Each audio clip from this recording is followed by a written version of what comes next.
Good evening and welcome to Buckingham Palace, where the Diamond Jubilee concert has just finished. The Queen watched artists from every decade of her 60-year reign perform in front of thousands of people, but the Duke of Edinburgh did not accompany her today.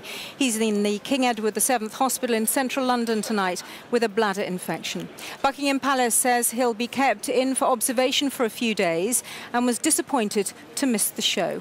Our first report tonight is from our royal correspondent, Nicholas Witchell. There was a show to put on, and put it on they did. The backdrop of Buckingham Palace, the area around the Victoria Memorial, had become a huge auditorium, with 10,000 who'd received tickets in the public ballot, watching from the stands, and tens of thousands more in the Mall and the adjoining parks. The Queen had never been due to watch the first part of the concert, but other members of the immediate family looked relaxed, suggesting that the news of the Duke of Edinburgh's hospitalisation had not caused undue concern within the family. The Duke, who will be 91 in a few days' time, had seemed well yesterday, with the Queen aboard the royal barge, looking untroubled by having to stand for several hours in the cold. He's appeared to have made a full recovery from the heart scare 2 days before Christmas last year, when he was admitted to hospital with a blocked coronary artery. He's accompanied the Queen on all the main Jubilee visits so far this year, often though there has been a doctor in the royal party watching unobtrusively. On stage at the concert at 9 o'clock, Lenny Henry announced the arrival of the Queen. Ladies and gentlemen, please welcome Her Majesty the Queen. Like the other members of the family, she seemed entirely relaxed.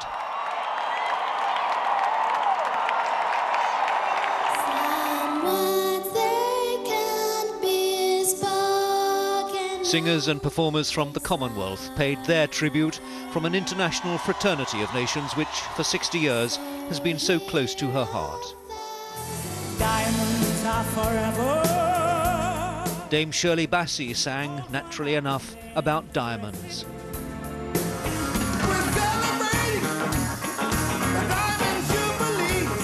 And as the summer skies turned to night, Stevie Wonder brought his own Diamond Jubilee greeting.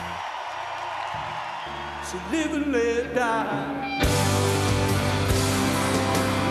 The finale involved Sir Paul McCartney, the Palace and pyrotechnics.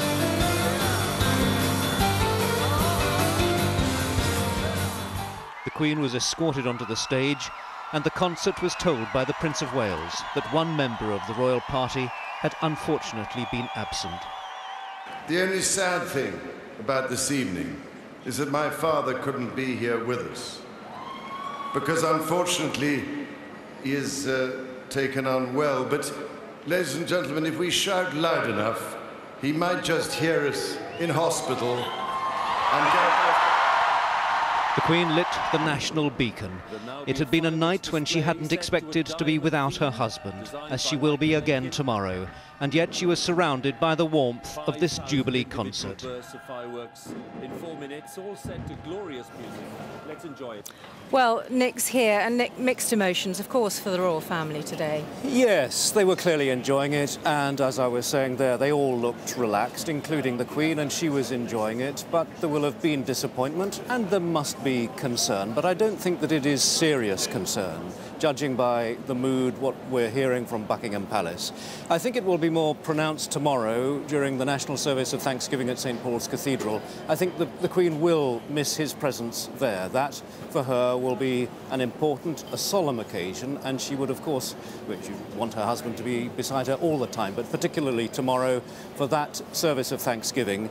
But I think that after a couple of days we will see the Duke emerging from hospital and rejoining the royal family, but of course a matter of disappointment that he has been absent for, well, potentially half of this Diamond Jubilee weekend. Nick, for the moment, thanks very much. Our royal correspondent, Nicholas Witchell, there. Well, about 20,000 people were here to watch the concert tonight. Many of them had won their seats through a ballot, and tens of thousands were watching outside on big screens in the Mall. Lorna Gordon was among them.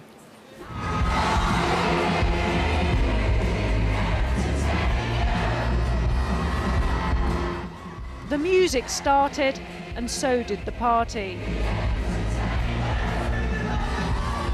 Here on the Mall, no tickets required, and everyone was invited. What's it like to be here? Oh, fantastic! It's wonderful! It's a big buzz! It's amazing, really is. Scale of 1 to 10? Oh, 100! 100 million! This famous Royal Avenue leading up to the palace, full of people, a sea of Union flags, red, white and blue. What's it like to be here? It's wonderful, an excellent atmosphere. What's making this evening really special are the people here, the crowds, their energy, their enthusiasm. It's quite incredible, and if anything, a little infectious. It's like once in a lifetime thing, so yeah, didn't want to miss it. Every time she's got some kind of occasion, I'm here. Last year I was here for Kate and Will's wedding. Camped out then. Tens of thousands, young and old, joining in. Even those further back had a view. And as dusk fell, some found space to dance and move. So a party, a celebration, a Jubilee concert. For all here, this has been a night to remember. Lorna Gordon, BBC News on the Mall. Well, the event ended with the Queen lighting one of more than 4,000 beacons here. It was part of a chain of fires across the Commonwealth, from Tonga to Pakistan to Canada, as well as around Britain. Our UK Affairs correspondent Chris Buckler joins us from Pontefract Castle tonight. Chris. Shan, ahead of the Diamond Jubilee, the stated aim was to have 2,012 beacons to mark 2012. In the end, more than double that number were set alight today, of which this was just one. Fireworks and flames have been visible across the UK, a nation uniting in celebration. Pontefract Castle, with its centuries-old links to kings and queens, was just one of thousands of places where people marked 6 decades of history and honoured a monarch.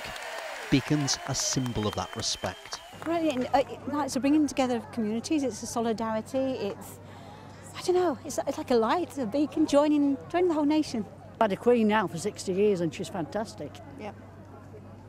So you can't beat it, can you? And it's to 70 years.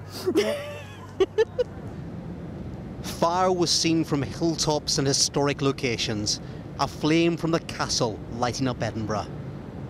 Events had been organised in villages, towns and cities. Here in Newport, hundreds came together for this moment. There were crowds in Bristol too, a party atmosphere with the intention to unite. And fire was a symbol carried right throughout the land, seen in the sky above Antrim Castle in Northern Ireland. Beacons are part of a long tradition of celebration. In the provinces, celebrations were held everywhere. These are the fires that burned to mark George V's Silver Jubilee. At night it blazes its loyal message while thousands of Scots look on. In 2012, across the Commonwealth, people have been paying tribute to the Queen on her Diamond Jubilee. Tonga, one of the first places to light a beacon.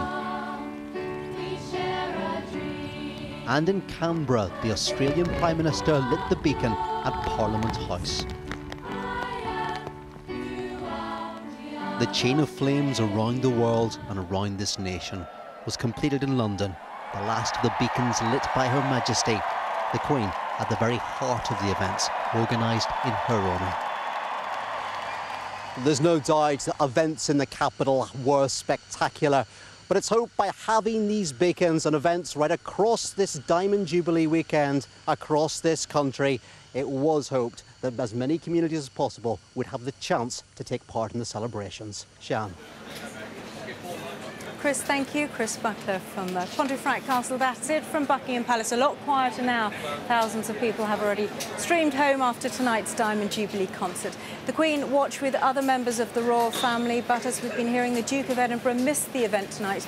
He's in hospital with a bladder infection. Buckingham Palace says he will stay there for the next few days as a precaution. Now let's go back to Kate Silverton in the studio with the rest of the day's news. Sean, thank you. Good evening. People across Scotland have celebrated the Queen's Diamond Jubilee with street parties and events. How enthusiastic are Scots about the Jubilee? Our reporter Lisa Summers has been gauging what the nation thinks. This is my diamond day. Look at your friends and say. In Edinburgh this morning, a sparkle of sun shines down on Craigentinny Primary School as young and old enjoy a tea party. I think the day's lovely and the kids have put on a great thing, and I think everybody should support them. I've been invited by the teacher, and it was nice of her to invite people, old people from different communities. The parties continued today up and down the country. In the north, the Queen's presence was felt in Dingwall. On the Isle of Lewis, faces were painted as the party got underway. But official applications for street parties in Scotland across this bank holiday have only been in the hundreds. In England, it was 10,000. So for many of us, is the Jubilee just going to pass us by? The First Minister says it's just different for us Scots. Maybe there's just a difference in the way people celebrate things in Scotland, but our deep affection for Elizabeth, Queen of Scots, is nonetheless very powerful and very strong. Royal watchers say in Scotland, pomp and pageantry are not part of our makeup.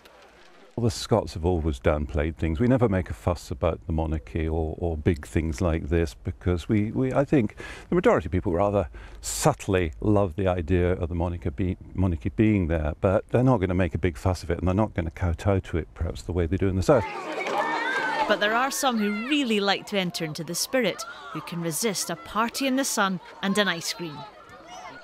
I know that she's been queen for 60 years, everybody looks up to her, and she's going to have a big celebration. Coming together and celebrating. So whether you're feeling red with royal passion or the blue leaves you cold, or maybe you're a more neutral white, what is becoming clear about this Jubilee is that it's bringing communities together, both old and young. Lisa Summers, reporting Scotland, Craigentinny Primary School. Well, tonight many beacons have been lit across Britain as part of the Jubilee celebrations.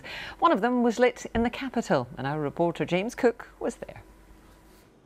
Well, we're here on the ramparts of Edinburgh Castle, where just a short time ago this beacon was lit in honour of the Queen. And the man who lit that beacon joins me here in front of the castle now, General Nick Eales, General Officer commanding the Army in Scotland.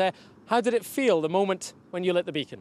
Well, it's a great honour, absolutely wonderful. It went without a hitch and we were on time. An enormous pride, really, to be part of this very historic occasion. What does it mean to you and to the Army? I think we look back on a period where the Queen as our Commander-in-Chief has been a real stalwart supporter of the armed forces. So we are absolutely delighted to play a central role in the celebration of her Diamond Jubilee. Thank you very much indeed. And this isn't the only beacon that's been lit in Scotland. Several others are burning brightly this evening, including one at the summit of Ben Nevis.